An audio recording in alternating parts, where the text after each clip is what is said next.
হাসিনা এটাই তো চাইছে আমাদের ম্যাডামকে মেরে ফেলতে। সে আমাদের ম্যাডামের লাশ দেখবে, আল্লাহর হুকুম। আমাদের ম্যাডামকে আল্লাহ বাঁচিয়ে রাখছে, আমাদের ম্যাডাম এখন হাসিনার লাশ দেখবে ইনশাল্লাহ।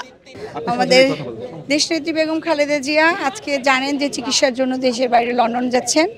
তো আমরা আশা আর সকলেই আর কি আমার ম্যাডামের জন্য দোয়া করি যে উনি সুস্থ হয়ে আমাদের মাঝে খুব তাড়াতাড়ি ফিরে আসুক এবং দেশে একটি যে স্বৈরাচারী শাসন ব্যবস্থা কায়েম ছিল শেখ হাসিনার আমলে, যে গুম খুম হত্যা নৈরাজ্য ছিল, সেটা থেকে যে জনগণের ছাত্র এবং জনতা এবং বিএনপি এবং অন্যান্য দলের যে আন্দোলনের মাধ্যমে এদেশে গণতন্ত্র ফিরে এসেছে, আমরা আশা করব এদেশে একটি অনেক সুন্দর যে বর্তমান যে রয়েছেন গভর্নমেন্ট রয়েছেন তাদের আন্ডারে সুন্দর একটি সুষ্ঠু নির্বাচন হবে।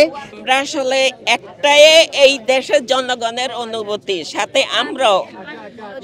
আমরা আছি, সেটা হলো আমাদের আল্লাহর দরবারে আমাদের আশা আকাঙ্ক্ষা, আমরা দোয়া চাচ্ছি আমাদের দেশনেত্রী বেগম খালেদা জিয়ার জন্য।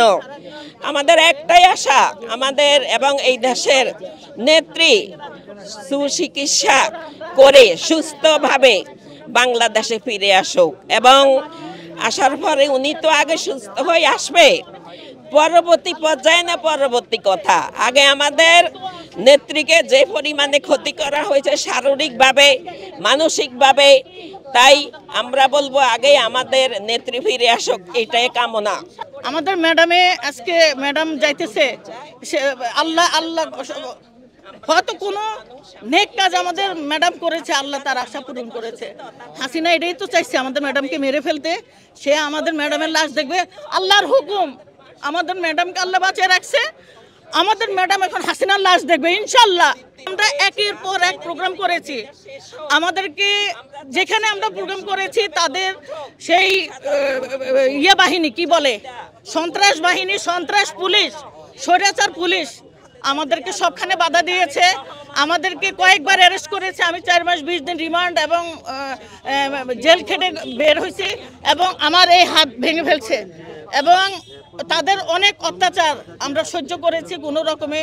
তারা মানে আমরা এই দাবি তাদের কাছ থেকে, শেখ হাসিনার কাছে আমাদের মহাসচিব মির্জা ফখরুল ইসলাম আলমগীর হইতে সবাই গিয়েছে। সে এমনই একটা কাফের, সে কোনো রকমে রাজি হয় নাই আমাদের ম্যাডামকে বিদেশে দেওয়া। আর তার মতো তো না, আমাদের ম্যাডামও এমন যে আমাদের উপর যখন অত্যাচার শুরু করছে, যে আমার যে সৈনিকগুলা তাদেরকে আমি একা রেখে বিদেশে গিয়ে আমি চিকিৎসা করাবো না, আমাদের উপর যে অত্যাচার করেছিল, আমাদেরকে কথা ঘরে ঘুমাইতে পারি নাই, আমরা ছাদে ঘুমাইছি, খেতে ঘুমাইছি, আমরা বস্তিতে ঘুমাইছি, মাথার উপরে 26টা করে মামলা। এরপরও আমরা বীরের বেশে আমরা রাস্তা নেমেছি।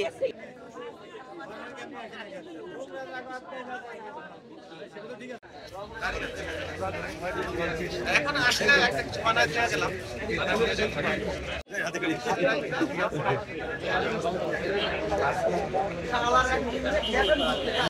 সব দিয়ে দিলেন অল্প